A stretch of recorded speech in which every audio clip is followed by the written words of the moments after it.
levels in the river have hit record lows. Neighboring Iraq has also been affected. Imagine waking up to the unthinkable in a world where rivers are the lifeblood of civilizations. The Euphrates River, once a magnificent force of nature, has vanished, leaving a chilling void in its wake. But that's not the scariest part. Something unimaginable is happening, and the consequences are reverberating around the world. Join us on an incredible journey as we unravel the mystery of the dried-up Euphrates River and reveal the haunting truth that will keep you on the edge of your seat. Prepare for a story about vanishing waters, unanticipated consequences, and a race against time. Prepare for an engrossing journey through a world turned upside down. Welcome to the unknown. Welcome to the world after the Euphrates River has finally run dry. The Euphrates is Western Asia's longest river, and the river with the most significant historical impact. This river supported a wide variety of ancient lifestyles, each of which was rich in its own way. The prediction that the Euphrates River will eventually run dry has become a reality that is currently taking place. The drying up of the Euphrates River has led to the discovery of a great number of ancient artifacts, all of which have stunned people all over the world. The Euphrates River is 1,740 miles long and is one of the two major components that make up the Tigris-Euphrates River system. The Tigris River is the other major component of this river system. The river's source is in Turkey, and it continues its journey through Syria and Iraq as it heads toward the southeast. The Karasu and the Murat rivers come together to form the Euphrates River in the Armenian highland.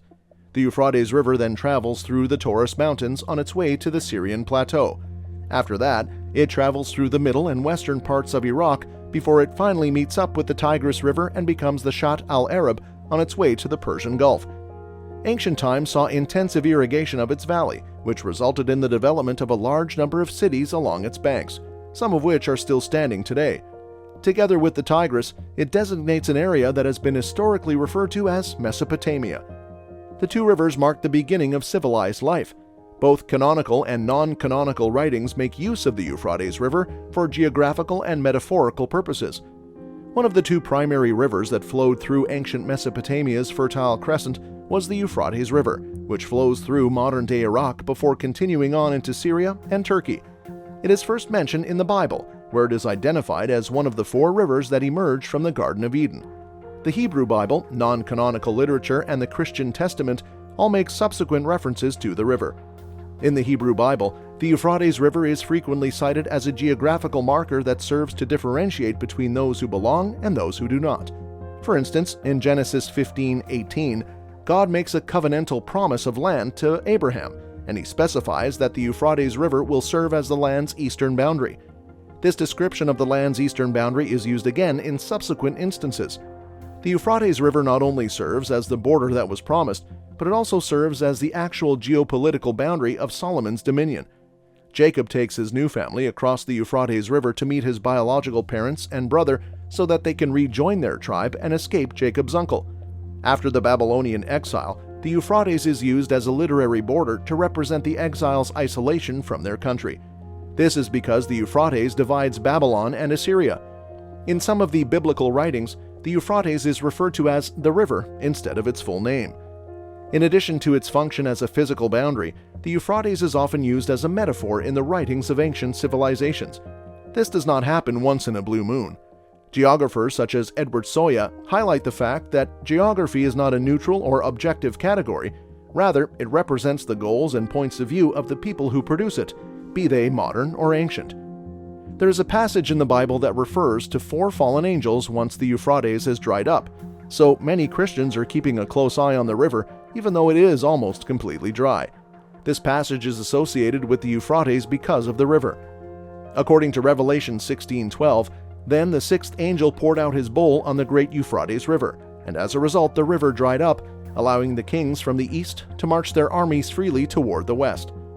The sixth angel, according to this passage of Scripture, dumped the contents of its bowl into the Euphrates River.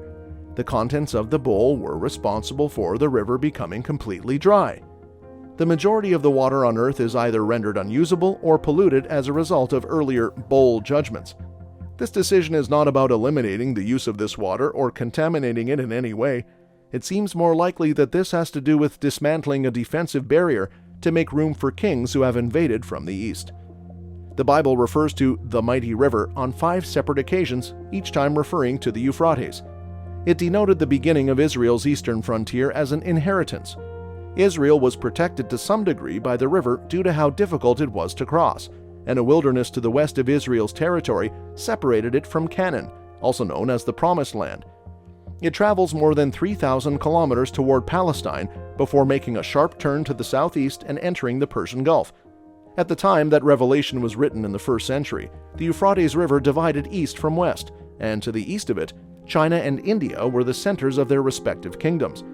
The army of Cyrus of Persia successfully conquered Babylon many centuries ago by rerouting the Euphrates River, which had previously run through the city. They marched on the dry riverbed into Babylon and captured the city, which allowed them to do so. During the time of the Great Tribulation, an enemy from the east will cross the Euphrates River, march through Babylon, and then enter Palestine. In terms of the scientific explanations, the question is, what caused the Euphrates to dry up? The combination of dams and drought, according to those who specialize in water, has caused the flow of water from the 2 rivers that enter Iraq to be reduced to only a sixth of what it was in previous years. What exactly was discovered buried beneath the riverbed that caused the entire world to gasp in disbelief? The precipitous drop in water levels has made it possible to uncover many archaeological sites and ancient monuments that had been hidden for a long time by the 2 historic rivers that run through Syria, Iraq, and Turkey. Recent drops in water levels at the lake created by the Euphrates Dam in eastern Syria have made it possible to see a massive archaeological burial site. Beginning in the northwestern countryside of Raqqa and continuing to the administrative border between Raqqa and Aleppo, the site, which dates back to the Byzantine civilization in the Raqqa province, spans across large areas of the eastern bank of the Euphrates Dam, known as the Tabqa Dam Lake. It is located in the Raqqa province and dates back to the Byzantine civilization. During the past 3 years, there has been a significant decrease in the flow of water in the rivers Euphrates and Tigris, which has allowed for the exposure of several archaeological sites that were previously covered by the waters of the 2 rivers. These rivers flow through Syria, Iraq, and Turkey. For the last few years, the amount of water that is present in the Euphrates River has decreased to perilously low levels. The amount of water that is moving into Syria from Turkey at a rate of less than 200 cubic meters per second is less than half of the amount that was agreed upon by the 2 countries in 1987. According to Abdul Razak al-Aliawi, an engineer and former director of Syria's Euphrates River Maintenance Department, the Euphrates riverbed witnessed 6 historical eras, including the Sumerian, Akkadian, Assyrian, Greek, and Byzantine eras. The construction of dams, in his opinion, was an unjust decision. The Syrian government under Youssef Zayin was successful in completing the Euphrates Dam in 1968. However, they did not redirect the Euphrates River into the desert or construct lakes there. Aliawi provided an explanation that stated, "The lake that was built as a result of the dam had a length of 100 kilometers and a width of 8 kilometers, and it submerged the most notable ancient monuments in the river. Only a select few historical sites and artifacts were spared." As the water began to recede, he stated, "There are many cemeteries located in this area, which is also believed to feature hundreds of Syriac Christian monasteries. The partially submerged cemetery can be seen in all its glory on days when the weather is clear and the lake water is pristine. A few graves have been discovered on the right bank of the lake in Raqqa's western district," he said, "but the left bank is rockier, making digging works difficult," he added. In July, the disappearing waters of the Euphrates River in Anna, Iraq, exposed the ruins of the ancient city of Tables. An Iraqi archaeologist by the name of Mohammed Jassim reported the appearance of at least 80 historical sites as a result of the lower water level caused by the Haditha Dam. The Department of Antiquities in Dohuk, which is located in the Kurdistan region of Iraq, made public on June 6 their discovery of a 3,400-year-old metropolis that belonged to the Mitanni Empire. The metropolis emerged after the waters of the Tigris River basin receded. On June 6, Bex Privkani, director of the Dohuk Department of Antiquities, disclosed to reporters the fact that the city, which had previously been referred to as Zakiko, was mentioned in documents written in Babylonian. According to him, it features a palace in addition to many other buildings, as well as a substantial fence, and cuneiform texts were found there. The historical Hastek Castle, which can only be reached by boat, was brought to the surface of the Kaban Dam Lake on the Euphrates River in the An region of eastern Turkey last year, as a result of the lowering waters of the lake caused by the Kaban Dam.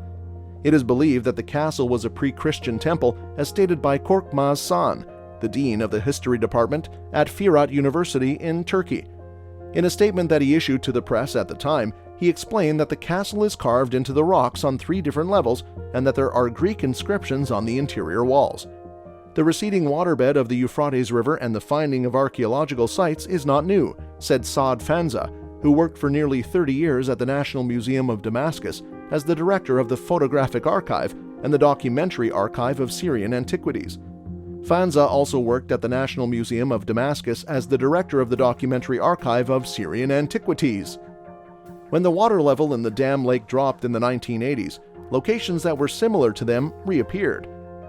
One of the most significant sites that were submerged by water from the Euphrates Dam when Lake Assad was built was Mureybet, an old village mound dating back to the Neolithic era, he mentioned. Mureybet was a Neolithic-era settlement.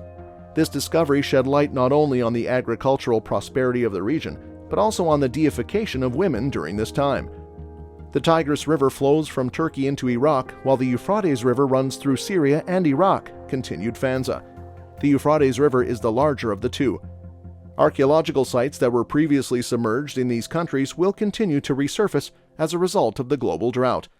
Not only does the Euphrates serve as a literal boundary marker, but it also serves as a symbol of the world's envisioned or potential future frontier. Let us pause for a moment to consider the far-reaching repercussions of this catastrophic event as we come to the end of this harrowing investigation of the dried-up Euphrates River. The elimination of a waterway that played such an important role serves as a jarring illustration of how intricately we are intertwined with the natural world and how urgently we require sustainable practices. It is a rallying cry for each one of us to rise to the occasion and become stewards of our environment, protect our rivers, and guard the future of our planet. Nevertheless, even amid all this gloom, there is a ray of light.